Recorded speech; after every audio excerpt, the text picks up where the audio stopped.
everyone, and welcome to Silver River Museum's final virtual trip of this crazy school year. And we have a special one for you. I don't know if you can see in my background, but I am somewhere special. I am at Silver Springs State Park at the head of the Silver River at Silver Springs. And today we are going to take a Glassbottom boat ride. So I hope you guys will join me, and let me turn my camera around so that you can see where we're going. Come on, camera. There we go. All right, here's our ride today. It's the Osprey, and we're going to come on aboard our Glassbottom boat. I wonder how many of you have ever been on a boat before. Maybe give your teacher a thumbs up if you've ridden on any kind of boat. Thumbs down if you have never ever been on a boat. All right, and here we are, and we have our very special Captain Connie. Hi, everybody. And she has been on the river for 15 years, both as a Glassbottom boat captain and as our museum boat captain. So if we have fifth grade teachers joining us, you know Captain Connie. All right, we are going to get started. They're getting ready to cut us loose, so we will head on out. All right, let me give you a little view of where we are at. There, untying our boat, and we will slip away from the boat dock in just a minute. And what makes this boat so special is the glass bottom. All down the center of the boat, there is this glass viewing window. And I am actually going to stick my phone on that viewing window so you can see what I see as if we're looking down the bottom of the boat. We've got some fish in there, some catfish I think I see. I don't know if you saw them there, Alan. Lots of grass on the bottom of this river. And very soon the landscape's going to change, so keep your eye on it. We may see some fish go by, and if we do, Alan, help us out and tell us what you see, because it's hard for me to tell what's in that screen. Well, so far I've seen tilapia. I've also seen some bullet, and I saw that armored catfish, which is that invasive fish, that sucker fish you have in your fish tank. Yeah, all right, guys. Pretty soon, it's about to look like we're going to drop off the edge. Watch for it. Look at that. The rock face just drops off, and that color change, it's much deeper. How deep would you say it is, Captain? 40 feet deep right here. 40 feet. Now, this is what we call the spring head. So under Florida, we have an underground river of water called the aquifer. And there's points in that river where the water comes up to the surface, and we call those springs. This is a spring. It's a really, really big spring, a first magnitude spring, and lots of water is coming from underground to fill the Silver River. In fact, picture that milk jug you have in your fridge. It's 1 gallon, right? Now multiply it by 500 million. That's how much water comes out of this spring every single day. So lots and lots of water. It looks like it's pretty still, but it's moving pretty swiftly down there, which is why you see a lot of rocky bottom and not a lot of plants. But you might also see a carpet of green algae down there. We don't really want that green algae as thick as it is.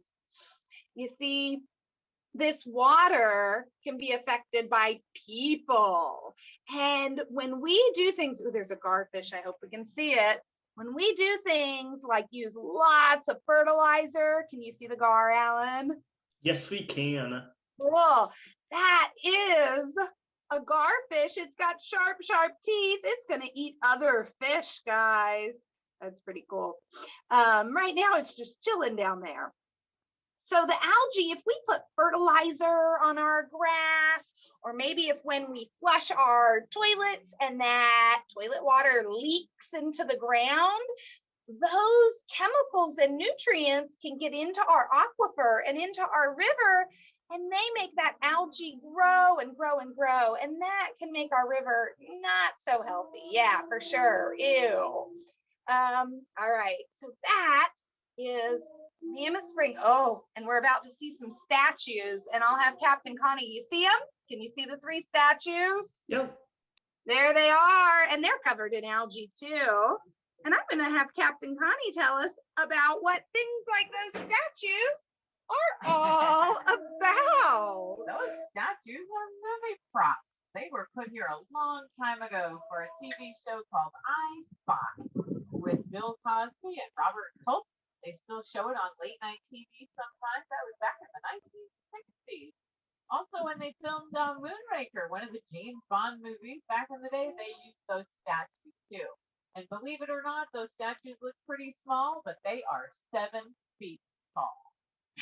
Pretty wild, right? So there were lots of movies that were filmed here over the years, and those statues are definitely something that was used as part of that.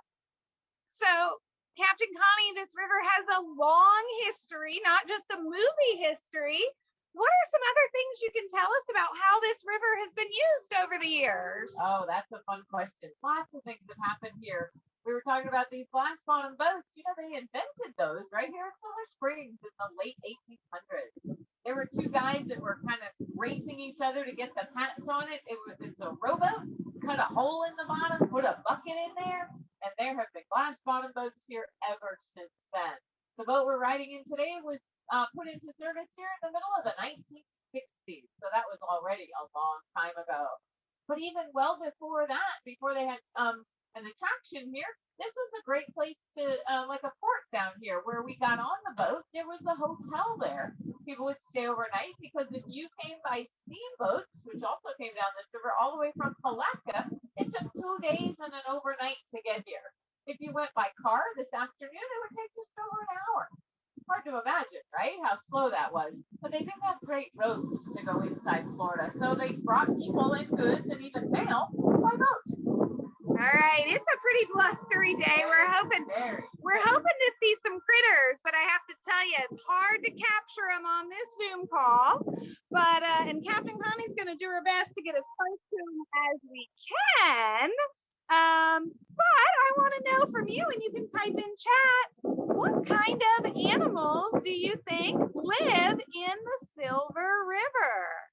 All right, and I'll see a few of them as they pop up, and I'm going to walk towards the front of the boat. All right, fish. Yeah, we've already seen some fish, haven't we? Alligators. Yes, alligators are one of the top predators here. Manatees. Yes, absolutely. So manatees can live in salt water and fresh water. I don't know if you can see the birds up in these trees, and they have nests, and there's babies up in those nests. So the manatees, I'm going to finish what I was saying about them, will come to this river to get warm if the ocean's too cold, because this water stays at 72 degrees. Right. And those birds are cormorants and anhingas, and they've made their nest up in that little bird island. And they've got some babies up there. We might get close enough to see some of the babies in just a minute. And in fact, over here, I'm not sure if you can see it, we've got some anhingas up on the tree. Down below, we have wood ducks, a boy and a girl. And there's baby anhingas. They're the white ones up in the tree. I'm going to be really quiet and see if you can hear them. They're eating. Oh, that one's getting fed by Daddy Bird. Daddy Anhinga is feeding those babies up there.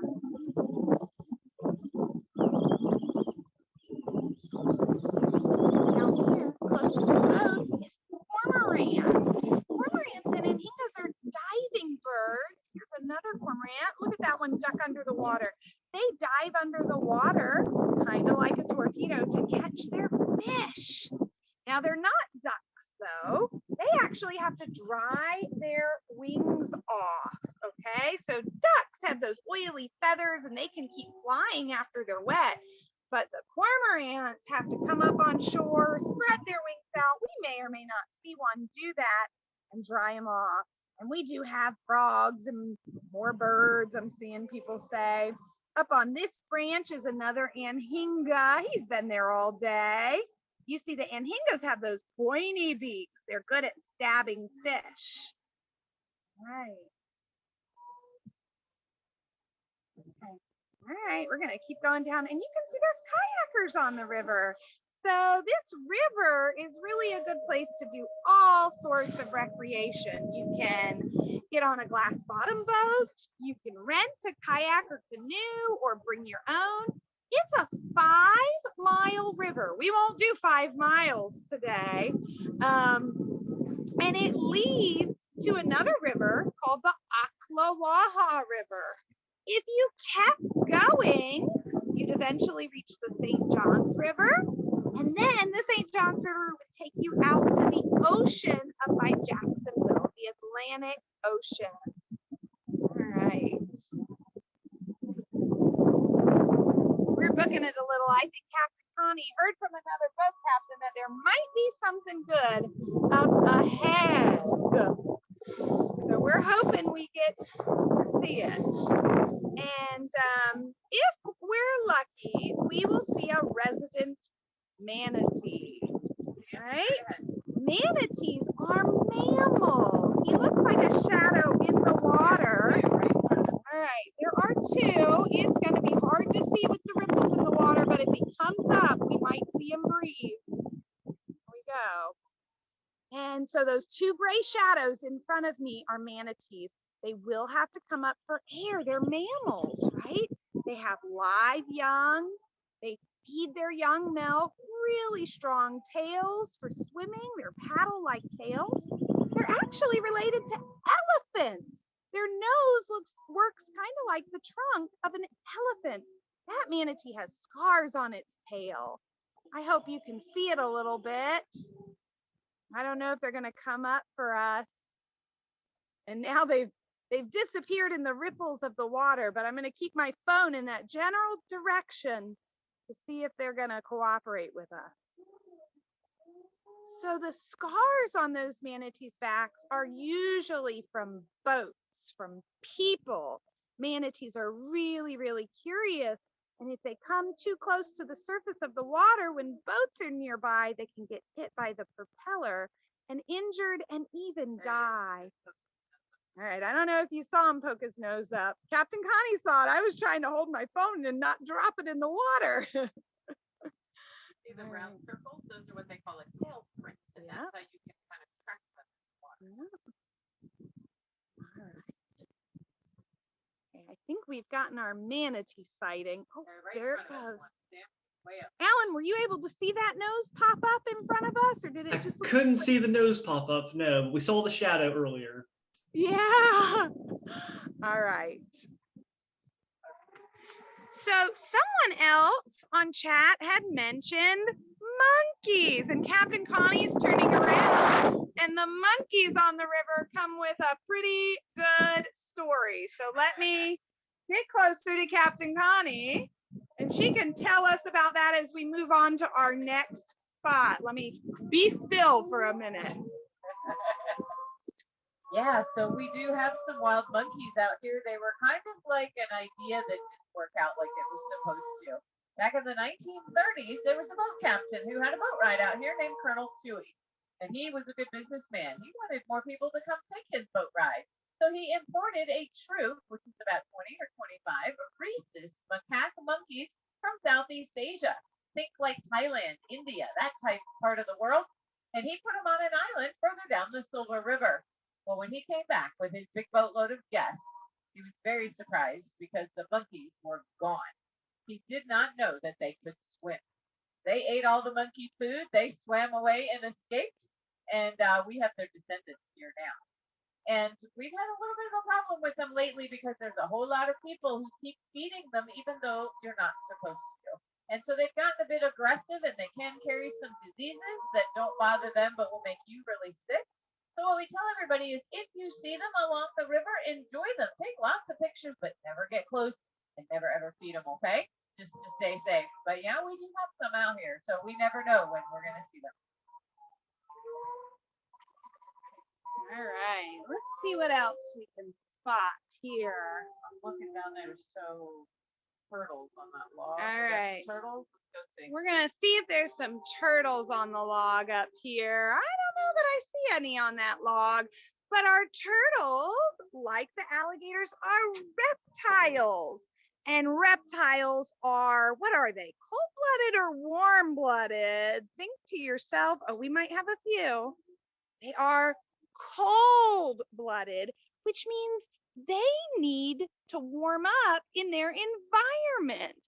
And so there's turtles on that log. There is also a teeny weeny beanie gator. I wish you could see it.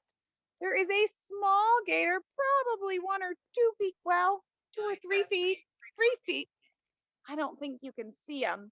He's down at the edge of the log, and he's only got his head poking out. And that means he wanted to cool off a little bit. He's in the water. He blends in really well. There's turtles in the water and on that log. All right, I'm going to put my phone back down, and you might see the remnant of a boat.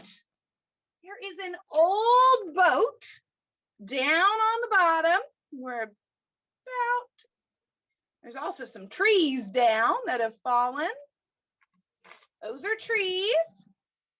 And then the old boat, you can see the back of it under that tree, that square back is an old boat, and you can start to see there's the boat. And Captain Connie will tell us what that boat's from in just a minute. Okay, let's get a good look at it. This old boat. Here it is. And when these trees falls in the river, when the trees fall, as long as they don't block boats from traveling the river, they leave them down underneath the water, because then they can provide a really good home for things like fish. All right. So, Captain Connie, tell us the story on that boat. So it's kind of a mystery boat. We don't really know who left it. For a long, long time, we thought the Spanish had left it here because it had some brass fittings on it. Native Americans didn't use that. And then a couple of years ago, some divers went and cleaned it up, and there's these panels in the bottom that look a lot like pictures we've seen of the old glass bottom boats. So we really don't know who left that boat. But we're not the only people who thought it was cool.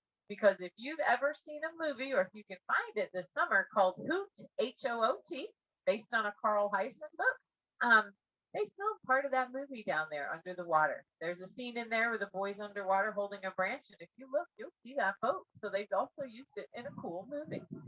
But it's kind of a mystery. We don't know who left that boat. It's really cool. All right.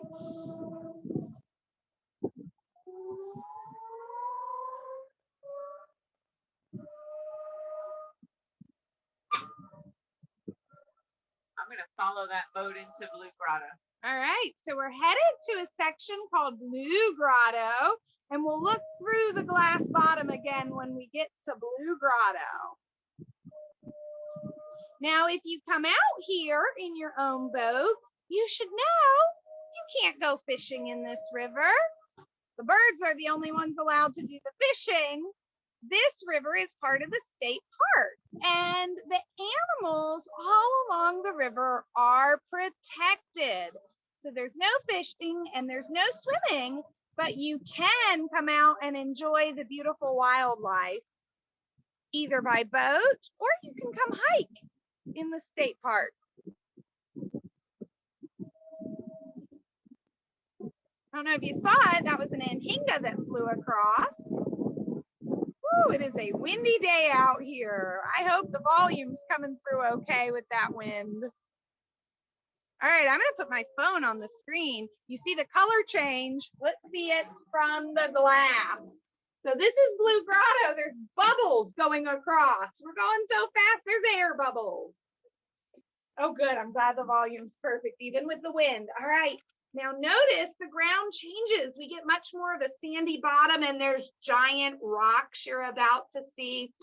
Some people have thought that those were dinosaur fossils. Wait up front. I'll try to get close. Oh, I gotta see something straight in front. Let's see, we're trying to get closer. Captain Connie just signaled me. I don't know if we'll see it. Guys, there's a gator in that grassy section. I don't know if you can see him. I'm gonna try and stand up and get above him a little bit. He is just, oh, did you see it? We scared him. Alan, were you able to see that? I could see his splash, but I couldn't see him. You made a splash, and that was the gator. And they're able to keep just their eyes and the tip of their snout above water to stay pretty hidden. And that helps them both to protect them from predators like bigger gators and for them to sneak up on their prey. All right, I'm going to put the phone back down on the glass now so that we can see Blue Grotto. It's another one of our springs. And remember, springs are where that water comes out from underground. That was a big bubble that just went by. And we see some of that grass. Turtles all over there. All right. For after. Yeah. And then after, we might get a glimpse of some turtles. We might be able to get closer to some of them. All right, let's see. Blue Grotto. Here we come. You see the rocks drop off. There's some fish down there. And you see plants don't grow really well here because the water is coming out from underground so quickly, as if you turned your faucet on at high speed. And I don't know if you can see, but down there where it's the very whitest, it almost looks like a snow globe because the water is moving the bits of rock and shell so that just like if you picked up a snow globe and shook it, that's what it looks like down there. Hard to tell on this cell phone screen. We can see the snow globe effect this time. Oh, awesome. I'm glad we captured it in at least one of our Zooms. And Alan, if you see fish swimming by, feel free to identify them. Well, I definitely saw that armored catfish, which is the one you have in your fish tank most likely, that sucks on your glass. So I saw a bunch of them down there. And do they belong in the Silver River? They do not. People don't realize how big these catfish can get. They get them in a really small tank and they outgrow the tank and the people let them off in the river. And they can damage our river ecosystems, can't they? Yeah, that hard outer body is really hard for any other fish to eat. Okay, so that is another one of our springs, Blue Grotto. It's beautiful, isn't it, guys? Okay, I'm going to pick up my phone from the glass. Go to the right side. And slide right by. we're going to see if we can see some turtles. Captain Connie said if I go to the right side of the boat, we might get a good view. Oh, there's a little gator hiding up in there too. And there's a tiny gator on the log. Yeah, he's up by under the gray Moss. moss. I wish I could zoom I know on you can't see Zoom. him, but we should be able to see turtles. There are some logs that go up into the swamp with a small gator, a couple feet long, and there are turtles sunbathing on the log. Can you see those okay, Alan? I can see the turtle in the log. The turtle on the log.